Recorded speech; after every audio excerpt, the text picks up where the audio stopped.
علیکم ورحمۃ اللہ وبرکاتہ۔ الحمدللہ رب العالمین والصلاة والسلام علی رسولہ الکریم وعلی آلہ وصحبہ اجمعین ومن تبعہ بإحسان الی یوم الدین، اما بعد۔ محترم بھائیوں اور بہنوں، آج کی اس نشست میں ہم انسانی زندگی پر گناہوں کے کیا اثرات ہوتے ہیں اس پر کچھ گفتگو کرنا چاہیں گے۔ جب آدمی نیکی کے کوئی اچھے کام کرتا ہے تو اس کے جسم، اس کے دل اور اس کے دماغ، پھر سماج پر اس کے اچھے اثرات مرتب ہوتے ہیں۔ اس کے برعکس اگر کوئی شخص گناہوں سے آلودہ ہو اور غلط زندگی گزار رہا ہو تو اس کا نقصان اس کے جسم، اس کے دل اور اس کے دماغ پر بھی ہوگا، اور آخرت کی تباہی کی شکل میں بھیانک نتیجہ سامنے آئے گا، اور جس سماج اور معاشرے میں وہ رہتا ہے اس سماج اور معاشرے پر بھی اس کے غلط اثرات پڑ سکتے ہیں۔ اسی لیے قرآن کریم کو آپ پڑھیے، گناہوں کے بارے میں جو تصورات وہاں پیش کیے گئے، جو احکام دیے گئے وہاں پر، مثلا سورہ روم میں آیت 41، اس میں ایک بہت اہم بات بتائی گئی کہ ظہر الفساد فی البر والبحر بما کسبت ایدی الناس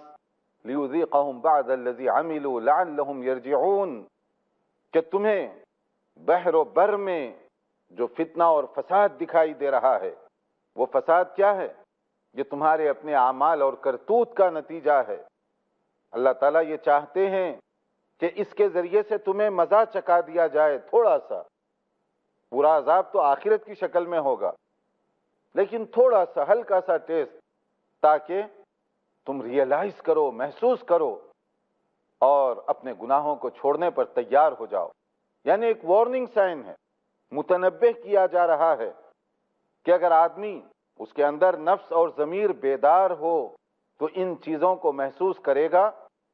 اور پھر اس کی یہ کوشش ہوگی کہ ان گناہوں سے اپنے آپ کو بچائے۔ اور اگر ہم دیکھیں قرآن کریم میں کہ گناہوں کے اثرات انفرادی زندگی پر بھی اور اجتماعی زندگی پر بھی کیا ہوتے ہیں، بعض اوقات ہم بڑے بڑے مسائل پر ڈسکس تو کرنا چاہتے ہیں، مگر جن مشکلات اور پرابلمز میں ہم اپنے آپ کو دوچار پاتے ہیں اس کا علاج کرنے کے لیے تیار نہیں، اپنے نفس کو برائیوں سے دور کرنے کے لیے تیار نہیں۔ معاشرے کو ٹھیک کرنا چاہتے ہیں تو ہم اپنے آپ کو بھی ٹھیک کریں، کیونکہ معاشرہ مختلف انسانوں سے وجود میں آتا ہے۔ معاشرے کی فکر ہو تو اپنے آپ کو گناہوں سے بچائیے۔ قرآن کریم میں سورہ بنی اسرائیل کی آیت 16 میں جو ایک بات بتائی گئی وہ ہماری نظریں کھول دینے کے لیے کافی ہے، بہت ہی چشم کشا یہ حکم ہے۔ کہا گیا وَإِذَا أَرَدْنَا أَن نُهْلِكَ قَرْيَةً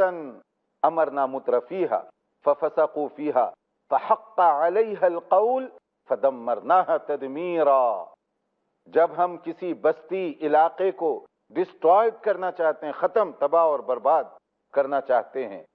تو وہاں کے خوشحال تونگر صاحب حیثیت لوگوں کو تھوڑا سا ڈھیل دے دی جاتی ہے، اور وہ گناہوں سے آلودہ مختلف غلط کام کرنے لگتے ہیں، فسق و فجور کا بازار گرم کرتے ہیں۔ پیسہ جو ہے، حالات اور وسائل جو ان کے سازگار ہیں، تو وہ برائیوں میں اس کو استعمال کرتے ہیں، اور پھر اس کے بعد کیا ہوتا ہے؟ اتمام حجت ہو جاتی ہے اللہ تعالیٰ کی، اور پھر اس علاقے کو تباہ کر دیا جاتا ہے، برباد کر دیا جاتا ہے اس علاقے کو۔ اور جو مختلف قوموں کو اس سے پہلے تباہ کیا گیا، آپ پڑھیے قرآن کریم کو، کھولیے قرآن کریم، سمجھیے کہ قرآن کیا کہہ رہا ہے ہم سے۔ سورہ عنکبوت کے اندر مختلف اقوام کا تذکرہ کیا گیا، یعنی ہم سے پہلے جو قومیں گزریں اور ان پر جو عذاب آتے رہے ان کا تذکرہ کیا گیا بہت تفصیل کے ساتھ، قوم عاد، قوم سمود وغیرہ وغیرہ پر۔ لیکن اس کے بعد ایک بات بتائی گئی ایز اے ریزلٹ، بطور نتیجے کے، سورہ عنکبوت کی 40ویں آیت 40، اس کے اندر اس کا سبب بتایا گیا فَكُلًّا أَخَذْنَا بِذَنبِهِ، ہر ایک کو ہم نے اس کے گناہوں کے عوض میں گرفت میں لیا۔ یعنی اللہ تعالیٰ کی گرفت اس کے گناہ کے بعد آئی۔ اس قوم کو تباہ کیا گیا ان کے گناہوں کی وجہ سے، ان کی غلطیوں کی وجہ سے ان کو برباد کیا گیا۔ کون سے گناہ انہوں نے کیے تھے؟ کیسے گناہ کے کام ان سے سرزد ہوئے تھے؟ مختلف قوموں کا تذکرہ اس میں پہلے کیا گیا، اور الگ الگ آپ دیکھیں، مثلا سورہ شعراء کے اندر حضرت شعیب علیہ السلام کی قوم کا جس انداز سے تذکرہ کیا گیا، حضرت شعیب علیہ السلام کی قوم میں یہی ناپ تول دین لین میں گڑبڑ ہو گئی تھی، اور اس کے بعد حضرت شعیب علیہ السلام نے سمجھانے کی بہت کوشش کی، بات سمجھ میں نہیں آئی، کیونکہ ایزی منی اور سامنے دکھائی دینے والا منافع،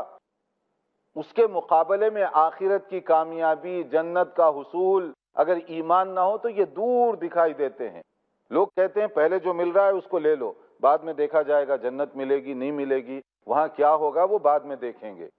پہلے اگر ایزی منی مل رہی ہے، آسانی کے ساتھ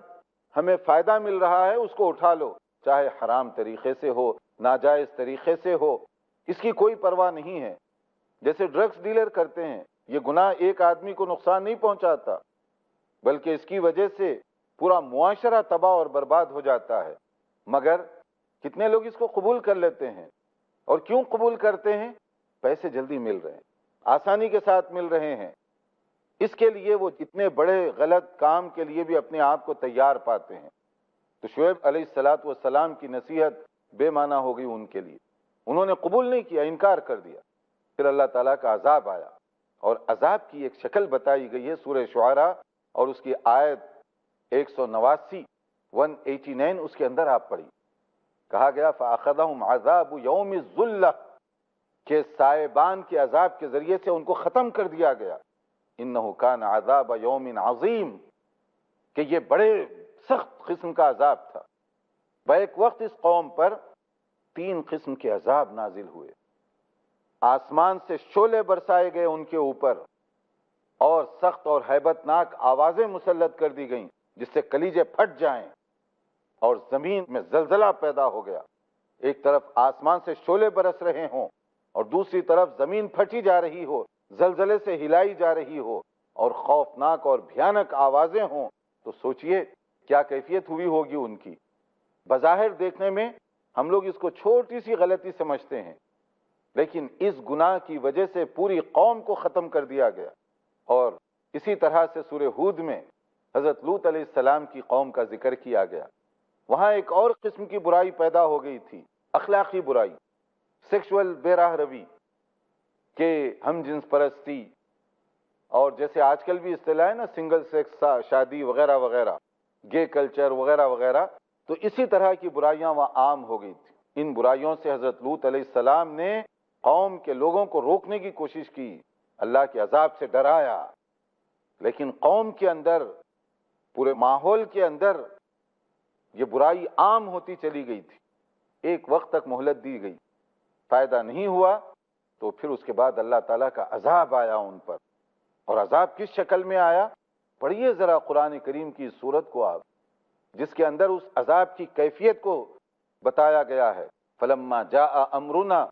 جَعَلْنَا عَالِيَهَا سَافِلَهَا وَأَمْطَرْنَا عَلَيْهَا حِجَارَةً مِّن سِجِّيلٍ مَّنضُودٍ،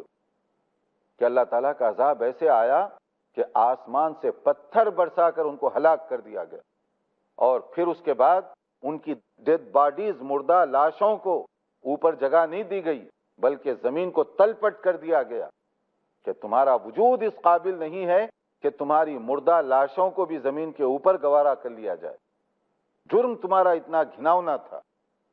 آسمان سے پتھروں کی بارش ہوئی ان پر، اور زمین کو تل پٹ کر دیا گیا۔ جو قوم اس طرح کی اخلاقی بےہودگی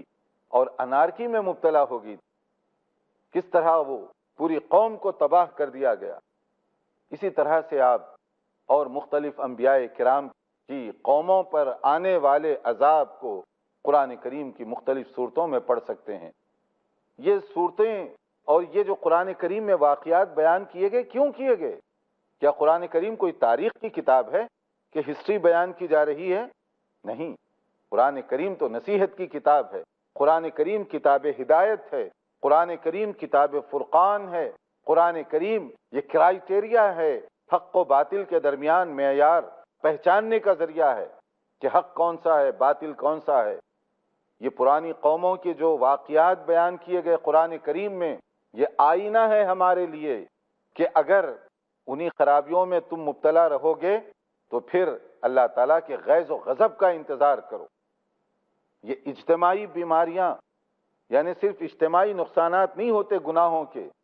انفرادی نقصانات بھی کچھ کم نہیں ہوتے، کہ انسان کے اندر اگر انفرادی سطح پر برائیاں پیدا ہو جائیں تو اس کے بھی اس پر نقصانات مرتب ہوتے ہیں۔ کس طرح کے نقصانات ہوتے ہیں انفرادی زندگی میں، پرسنل زندگی میں، تاکہ ہم بھی انفرادی طور پر بھی اپنی اصلاح کریں۔ دونوں کام ہیں، انفرادی اصلاح اور اجتماعی کوششیں، یہ صحیح طریقہ ہوگا۔ ورنہ آپ محلے، گاؤں اور ملک کی فکر تو بڑی کر رہے ہیں، گھلے جا رہے ہیں اس کے اندر، اپنی اصلاح کرنے کے لیے تیار نہیں، گھر والوں کی اصلاح کرنے کے لیے تیار نہیں۔ وہ قرآن و سنت جو دوسروں پر نافذ کرنا چاہتے ہیں، کبھی سوچا کہ اپنے اوپر بھی نافذ کرنے کی ضرورت ہے، اپنے گھر والوں پر بھی اس پر عمل کروانے کی ضرورت ہے۔ انفرادی زندگی میں گناہوں کے نقصانات کیا ہوتے ہیں؟ جیسے مثلا جمعہ کے موقع پر کہا گیا، اگر کوئی شخص جمعہ کے سلسلے میں سستی، کاہلی برتتا ہے، ایک حدیث میں کہا گیا وہ جمعہ کو چھوڑ دیتا ہے تو اس کے لیے وارننگ دی گئی، اور دوسری حدیث میں بتایا گیا کہ 3 جمعہ اگر وہ چھوڑ دے تو پھر اللہ تعالیٰ اس کے دل پر مہر لگا دیتے ہیں، یعنی ہدایت سے اس کا دل بند ہو جاتا ہے۔ اس کے لیے جو وارننگ سائنس تھے اس کو اس نے قبول نہیں کیا تو پھر اس کے بعد اس کے دل پر گویا مہر لگا دی جاتی ہے، تالا لگا دیا جاتا ہے ہدایت کے راستے کا، بند ہو جاتی ہے ہدایت اس کے لیے۔ یعنی جمعہ کی نماز میں غفلت اور سستی کرنے کا پرسنل زندگی میں جو نقصان ہوتا ہے۔ اسی طرح سے ایک اور حدیث میں، وہ ایک طویل حدیث ہے جس میں کہا گیا مثلا لا یزنی الزانی حین یزنی وہو مؤمن، کوئی بدکار جب زناکاری کرتا ہے تو اسی وقت کرتا ہے جب ایمان اس کے دل سے نکل جائے، یعنی یہ گناہ کرنے کی وجہ سے ایمان نکل جاتا ہے وہاں سے، اس پر چوری کرتا ہے، زنا کرتا ہے تو ایمان نکل جاتا ہے۔ یہ انفرادی زندگی کا نقصان ہے۔ دیکھتے رہیے ہمارا پروگرام، انشاءاللہ ایک مختصر سے وقفے کے بعد حاضر ہوں گے تاکہ اس پر تفصیلی بات کی جا سکے۔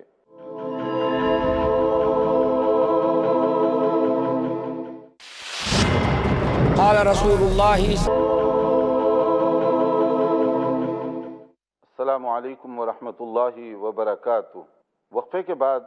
دوبارہ آپ کی خدمت میں حاضر ہیں۔ وقفے سے پہلے ہم بات کر رہے تھے گناہوں کے اثرات انفرادی زندگی پر اور اجتماعی زندگی پر، کہ جب آدمی اللہ تعالیٰ کی نافرمانی کرتا ہے تو اس کا نقصان پرسنل اس کی زندگی پر بھی ہوتا ہے اور کلیکٹیولی پورے ماحول پر بھی اس کا نقصان ہوتا ہے۔ جیسے پچھلی مختلف قوموں کا تذکرہ قرآن مجید میں کیا گیا کہ ان میں جب گناہ پیدا ہوئے اور من حیث القوم وہ گناہ گار ہوئی تو اللہ تعالیٰ کا عذاب آیا اور اس عذاب میں ان کو ہلاک اور برباد کر دیا گیا۔ اسی طرح سے اگر کہیں پر کوئی انفرادی زندگی میں گناہ اور غلطیاں ہو رہی ہیں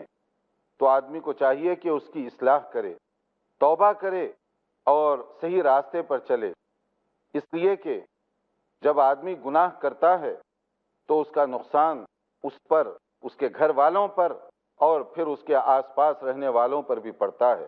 گناہ یوں سمجھ لیجئے کہ ایک بدبو ہے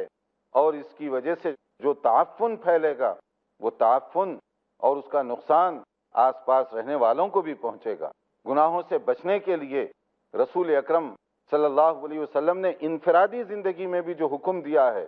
پرسنل زندگی میں بھی جو حکم دیا ہے کہ مثلا المہاجر من ہجر ما نہى اللہ عنہ، صحیح بخاری کے الفاظ ہیں کہ حقیقت میں مہاجر وہ آدمی ہے جو اللہ تعالیٰ کی منع کردہ چیزوں کو چھوڑ دے۔ یعنی اگر کوئی آدمی اپنے آپ کو مہاجر کہے اور گناہوں میں آلودہ ہو، یہ ہجرت کے خلاف ہوگا۔ ہجرت کی پہلی منزل گناہوں کو چھوڑنا، ترک معاصی ہے۔ گناہوں کو چھوڑنے کے لیے کچھ طریقے بتائے گئے کہ آپ نیک لوگوں کی صحبت اختیار کریں، کیونکہ صحبت کا، دوستی کا، فرینڈشپ کا بڑا اثر پڑتا ہے۔ آپ کا دوست اچھا ہوگا تو اس پر، آپ پر بھی اس کے اچھے اثرات مرتب ہوں گے۔ دوست اگر خراب ہوگا آپ پر بھی اس کے برے اثرات بہرحال مرتب ہوں گے۔ جسے حدیث میں اس کو بتایا گیا، اس کی اچھے اور برے دوست کی مثال ایسی ہے جیسے ایک آدمی جو عطر بنا رہا ہو، پرفیوم سیل کر رہا ہو، اگر آپ اس کی دکان میں بیٹھیں گے، چاہے عطر نہ بھی خریدیں جتنی دیر وہاں گزرے گی دل و دماغ معطر رہے گا، اس کی وجہ سے ایک فرحت ہوگی آپ کو، اور جب آپ دکان سے نکل آئیں گے تو آپ کے کپڑوں میں اس کی خوشبو کے اثرات پائے جا رہے ہوں گے۔ آپ نے خریدا نہیں، مگر کچھ دیر ایک اچھی جگہ گزارنے کا اثر آپ کی طبیعت پر اور آپ کے کپڑوں پر بھی محسوس ہوگا۔ اس کے برعکس برے دوست کی مثال کیسی ہے؟ جیسے کوئی آدمی کسی لوہار کے ساتھ بیٹھا ہوا ہو جہاں بھٹی دہک رہی ہو اور لوہے کو تپایا جا رہا ہو، تو اس کی وجہ سے جو دھواں نکلتا ہے اور اس سے جو اسمیل اور بو پیدا ہوتی ہے، اس کے اثر سے اس کے دل و دماغ کے اوپر بھی اس کا نقصان ہوگا، اور جب وہ باہر نکلے گا تو لوگ اس کے کپڑوں کی بدبو سے خود بھی تنگ پڑیں گے، حالانکہ اس نے کوئی چیز خریدی نہیں ہے وہاں پر بھی، مگر بری یا ایسی جگہ اس کا وقت گزرا جو بدبودار تھی، اس کی وجہ سے اس کا وہ نقصان ہوا۔ تو ہم اگر اچھے لوگوں کی صحبت میں رہیں گے تو اس کا اچھا اور پاکیزہ اثر پڑے گا ہم پر بھی، ہمارے گھر والوں پر بھی۔ اور اسی طرح سے گناہوں سے بچنے کے لیے آدمی کو نیکیوں کی طرف زیادہ سے زیادہ اپنے آپ کو راغب کرنا چاہیے۔ کثرت کے ساتھ ہم قرآن کریم کی تلاوت کریں، ذکر و اذکار کو اپنا معمول بنائیں، قرآن کریم کی تلاوت کریں، کیونکہ جس گھر کے اندر قرآن کریم کثرت سے پڑھا جائے وہاں پر شیطان کو جگہ نہیں ملتی پنپنے کی، اور جہاں قرآن مجید کی تلاوت نہ ہو شیطان بڑی آسانی کے ساتھ اپنا بسیرا کر لیتا ہے وہاں پر، اور جب شیطان کا بسیرا ہو جائے تو وہ انسان کو نیک راستے پہ نہیں لگائے گا، گمراہ کرے گا، برباد کرے گا، ضائع کرنے کی اس کو کوشش کرے گا۔ اور اگر آدمی انفرادی زندگیوں میں اچھے عمل کرے گا، فائدہ کیا ہوگا اس کا؟ نقصانات سے تو وہ بچ گیا، فائدہ کیا ہوا اس کا؟ جیسے سورہ نوح کے اندر کہا گیا کہ اگر تم استغفار کرو گے تو اللہ تعالیٰ تم پر مہربانی فرمائے گا، ایسی مہربانی آسمان سے رحمت کی بارش نازل ہوگی اور زمین خیر و برکت کے خزانے نکالے گی، فصلیں پیدا ہوں گی، کھیت باغات اور سبزہ ہوگا، اس کی وجہ سے زندگی پرسکون گزرے گی۔ یعنی اللہ کو یاد کرنے، استغفار کرنے، اپنے گناہوں سے معافی کا فائدہ یہ ہوگا کہ آسمان سے بھی رحمت کی بارش نازل ہوگی اور زمین بھی خیر کے خزانے اگلنا شروع کر دے گی۔ اور اسی طرح سے قرآن کریم کی ایک اور صورت کے اندر جو بات سورہ رعد کی آیت 28، اس میں کہا گیا الا بذکر اللہ تطمئن القلوب، تم اللہ کو یاد کرو گے تو سکون نصیب ہوگا۔ آج انفرادی زندگیوں میں بھی دیکھیں، اجتماعی زندگیوں میں بھی ایک عجیب بیماری ہے، لوگ تلاش کرنا چاہتے ہیں ذہنی تناؤ سے بچنے کا کوئی موقع ہے، اسٹریس فری سوسائٹی، ڈپریشن ایک عام بیماری ہو گئی، الجھنیں بڑھتی جا رہی ہے، گناہوں سے اور شیطانی راستے پر چڑھنے سے کبھی سکون نصیب نہیں ہوتا۔ انسان سمجھتا ہے کہ شاید اس راستے میں اس کو سکون ملے گا، سکون نہیں ملتا اس کو، بلکہ ایک گناہ دوسرے گناہوں کی طرف لے جاتا ہے، اور اس کے بعد ایک نقصان، دوسرا نقصان، تیسرا نقصان، اور نقصانوں سے اس کی زندگی بڑھتی چلی جائے گی۔ تو اس لیے اس میں سکون اس کو نہیں ملے گا، اس کے برعکس سکون ادھر ملے گا، اللہ کو یاد کرنے سے ٹرینکوالٹی، اطمینان قلب نہ ہوگا اس کو۔ اور گھر والے بھی اگر اللہ تعالیٰ کو یاد کرتے رہیں تو وہاں آپ دیکھیں گے کہ کتنی خوشگوار فضا ہوگی اس گھر کی، جس میں بیوی، بچے، شوہر سب اللہ تعالیٰ کو یاد کرنے والے ہوں، اس کی اطاعت اور فرما برداری کرنے والے ہوں، تو اس کی وجہ سے جو سکون ملے گا وہ سکون آپ ٹیبلٹ، گولیاں، دواؤں سے نہیں حاصل کر سکتے، وہ سکون ان جگہوں پر آپ کو نہیں ملے گا۔